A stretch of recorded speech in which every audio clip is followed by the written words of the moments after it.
Cycle 4, parallélogramme. Alors, il s'agit d'une leçon où je vais récapituler avec vous les propriétés du parallélogramme. Ces propriétés, on les apprend en 5e et on les réutilise en 4e dans le but de démontrer des choses. Essentiellement, utiliser les propriétés du parallélogramme pour prouver certaines propriétés d'un dessin. Alors, cette leçon est en 2 parties. La première partie, propriété d'un parallélogramme. La deuxième partie, reconnaître un parallélogramme. Alors, nous allons nous intéresser dans cette vidéo à la première partie, c'est-à-dire les propriétés du parallélogramme. Autrement dit, cette leçon, on va l'utiliser quand on sait qu'on a un parallélogramme. Ça va être à utiliser de la façon suivante. Comme je sais que c'est un parallélogramme, l'espèce de figure de quadrilatère que j'ai sous le nez, je suis sûre que c'est un parallélogramme. Donc, je peux en déduire des choses de manière certaine.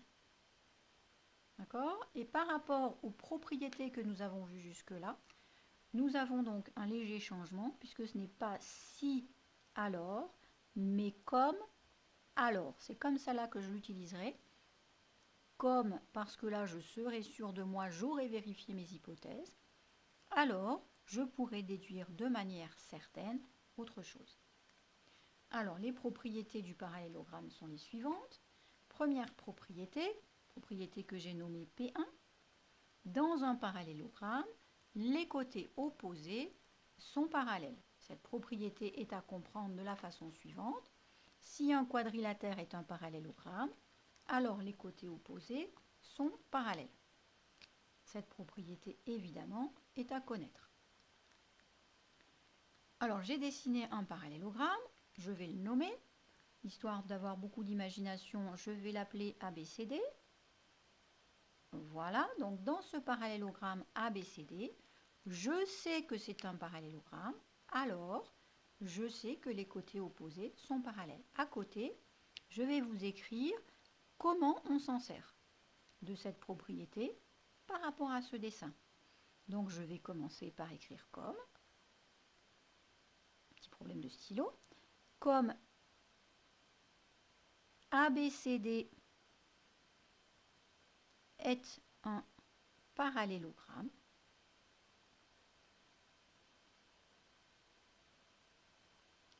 alors les côtés opposés sont parallèles. Ici, quels sont les côtés opposés? Eh bien, il y a par exemple AB et DC. Et donc, je vais écrire AB parallèle à DC. Mais il y a aussi le côté BC et le côté AD qui sont parallèles. Et BC parallèle à AD. Alors, des côtés, effectivement, j'entends déjà dire, attention, vous avez mis des parenthèses et pas des crochets. Alors oui, des parenthèses et pas des crochets, parce que pour moi, ici, comme c'est du parallélisme, je peux, si j'en ai envie, si le reste de l'exercice après, pour moi, c'est plus intéressant, je peux considérer que ce sont des droites parallèles. Et donc, je vais prolonger en pointillé ces côtés pour bien avoir à l'esprit que les côtés, en géométrie, on peut les prolonger si on le souhaite. On peut toujours les prolonger, on peut les imaginer plus grands. Donc, à retenir, hein, pour cette propriété, ça va se dire, comme ABCD est un parallélogramme, alors AB parallèle à DC et BC parallèle à AD. Deuxième propriété, donc pareil, hein, on remet toujours ces petits repères en couleur de manière à savoir ce qui est à savoir, hein, ne pas se perdre dans sa leçon. Dans un parallélogramme, les côtés opposés sont de même longueur. Comment je vais utiliser cette propriété? Pareil que tout à l'heure, si on me dit que ABCD est un parallélogramme, alors je vais pouvoir utiliser en disant comme ABCD est un parallélogramme,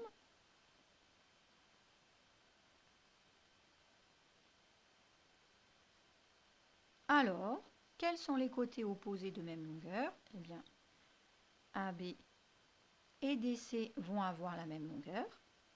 Attention, il s'agit d'une longueur, pas de crochet, pas de parenthèse. Longueur AB égale longueur DC. Et les petits côtés aussi ont la même longueur. Longueur AD égale longueur BC.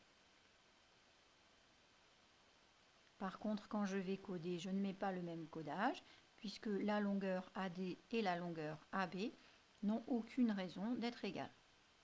Toujours mon lien logique. Comme je sais que ABCD est un parallélogramme, alors je peux être sûr que, troisième propriété, que vous savez aussi, j'en suis presque certaine, propriété 3, dans un parallélogramme, les angles opposés ont la même mesure. Donc là encore, une propriété à connaître. Qu'est-ce que ça veut dire? Comment je vais m'en servir? Eh bien, toujours mon parallélogramme. Ah ben si je veux, je peux l'appeler comme ça. Hein. Mon parallélogramme ABCD, je ne suis pas obligée de tourner dans le même sens, je ne suis pas obligée de partir toujours du même sommet. Dans mon parallélogramme ABCD, eh bien voilà un angle et son opposé, un autre angle, pardon, et son opposé ici aussi. D'accord? Donc voilà, les angles bleus sont de la même mesure, les angles verts sont de la même mesure. Comment je vais utiliser cette propriété? Toujours de la même façon. Comme je sais que ABCD est EST un parallélogramme, c'est très long à écrire ce mot, alors l'angle A est égal à l'angle C. Alors c'est plus joli quand on met 3 lettres. L'angle A a comme côté BA et AD, donc BAD. L'angle C a comme côté CB et DC, BCD. Alors on a mis ici, j'ai mis les côtés bleus, pardon, les angles bleus. On va aussi dire la même chose pour les angles verts, puisqu'ils sont 2 à 2 de même mesure. Alors, les angles verts, il y a l'angle B et l'angle D. Pareil, l'angle B a comme côté CB et BA. L'angle D a comme côté DA et DC. AD et DC. Voilà, je vais dire, comme je sais que ABCD est un parallélogramme, alors les angles sont de même mesure. Et je peux le dire pour les deux angles. Enfin, les deux paires d'angles. Quatrième propriété. Dans un parallélogramme, les diagonales se coupent en leur milieu. C'est encore une propriété à connaître. Alors, je vais dessiner les diagonales de ce parallélogramme. En voilà une. Ah, on voit rien du tout, pardon. Ça va aller mieux comme ça.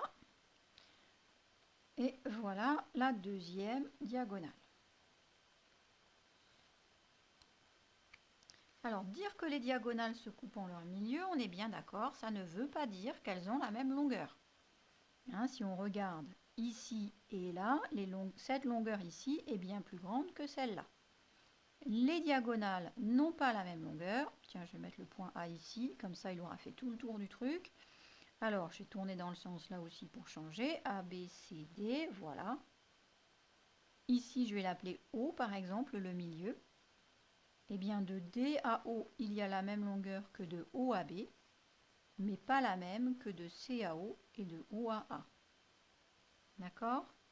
Néanmoins, le point O est le milieu de la diagonale BC et aussi de la diagonale CA. Donc, comment je vais utiliser cette propriété dans une démonstration? Eh bien, j'écrirai comme ABCD est un parallélogramme,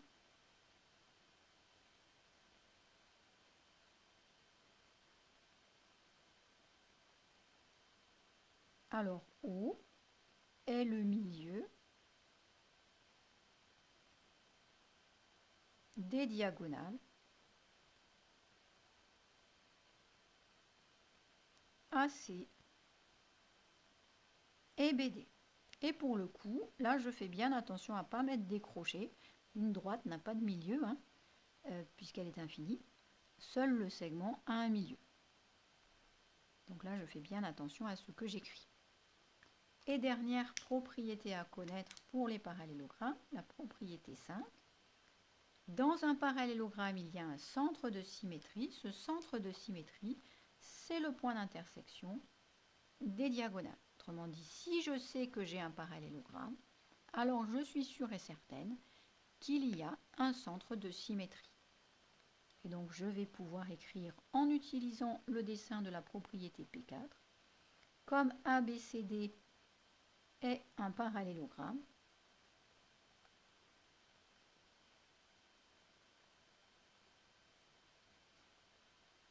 alors O est le centre de symétrie.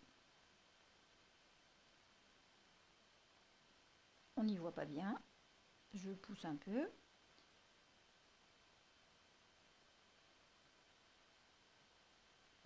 De ABCD. Voilà, donc là, j'ai écrit toutes les propriétés et toutes leurs applications. À chaque fois qu'on va appliquer une propriété, on va bien écrire comme. Alors, comme j'ai vérifié que je suis sûre que ABCD est un parallélogramme, alors je peux déduire de manière certaine.